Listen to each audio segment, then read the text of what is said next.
What does it take to make a move abroad and live abroad for an extended period of time?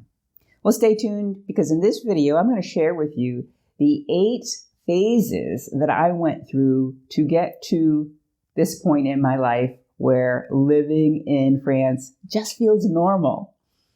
Now, if you're new to my channel, welcome, and be sure to subscribe and click that notification bell so that each time I upload a video about living in France, moving abroad, or finding the confidence and courage to live life on your terms, you will be notified. My name is Patricia Brooks, and back in 2018, I left my job as a project manager and I moved to the south of France. And back then, my life did not feel normal. And I wanted to share with you the phases that I went through in order to get to this place in my life right now. So I'm going to start with before I was even in France. And from 2014 to 2016 was a phase that I call the dreaming phase. I had this desire to live in a French-speaking country, and I would tell myself, one day I'm going to live in France. But I really didn't believe it. And I did nothing but study French.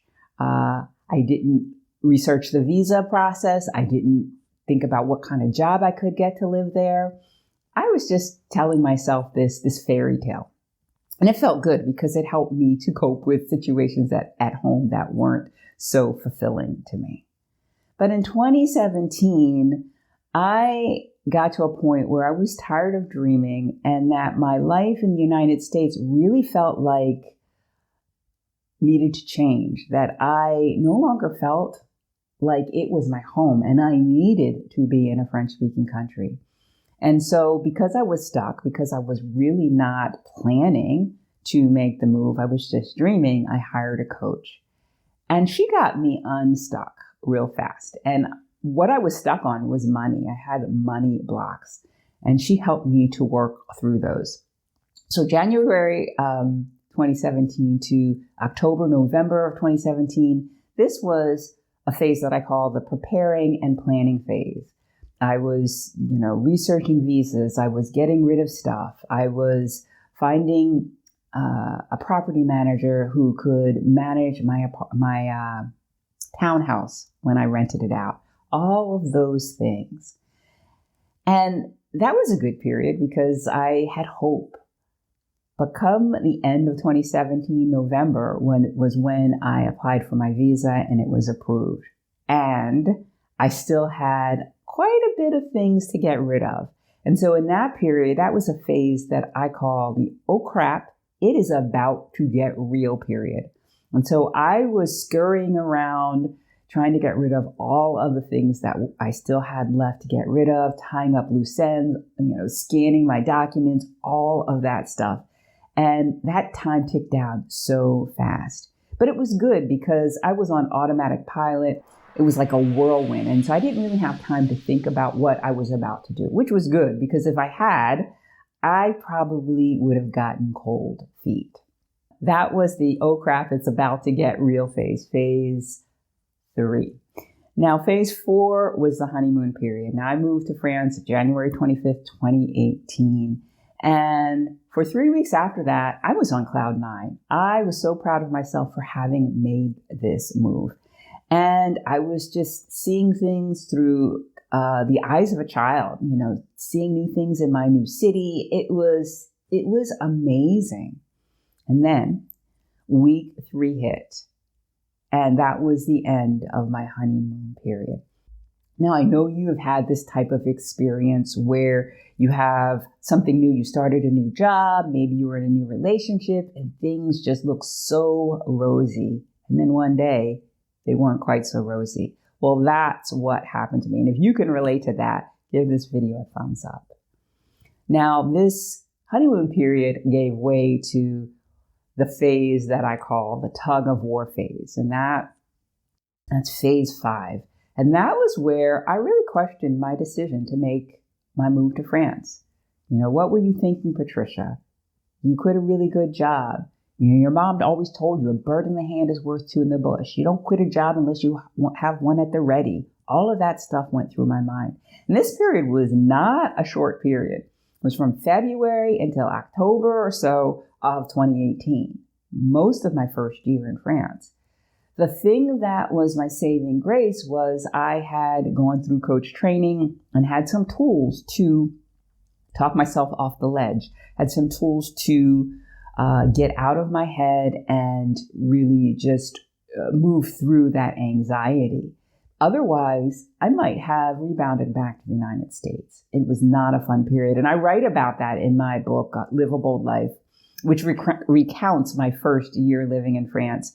And that tug-of-war period is in a section that I call the stormy phase because it felt like a storm. But the storm cleared. And at the end of my first year in France, that gave way to a phase that I call the belief phase. It was a point in this journey where I recognized that 1 year in France was not enough. I was not necessarily committed to living here long term, but I knew that I wanted to renew my visa for a second year because, number one, the couple of goals that I had set for myself in moving to France had not been met. Number one was to become fluent in French, which I was not. And number two was to write my second book, Live a Bold Life. And that was not yet complete. And so I needed to re-up my visa in order to do that. But there was a belief in my decision to do that, oh yeah, I made it 1 year, I can make it another year. And so those fears had subsided, that self-doubt had subsided quite a bit.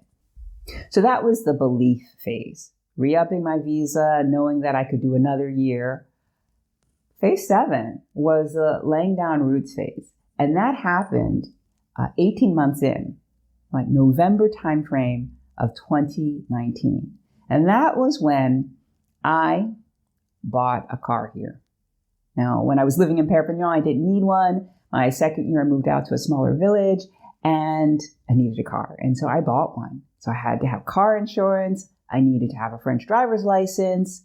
All of that started to lay down roots for myself here. You know, the first year and a half, I had 1 foot in France, 1 foot in the United States. But by buying that car, that was a commitment. That was a decision that I'm going to be here in France long term. That meant that I would be laying down roots. I also started dating someone seriously during this laying down roots period. I got my carte vitale, the health insurance card. And so it really started to feel like, oh yeah, I'm really living in France, right? I am a French resident. And that felt great.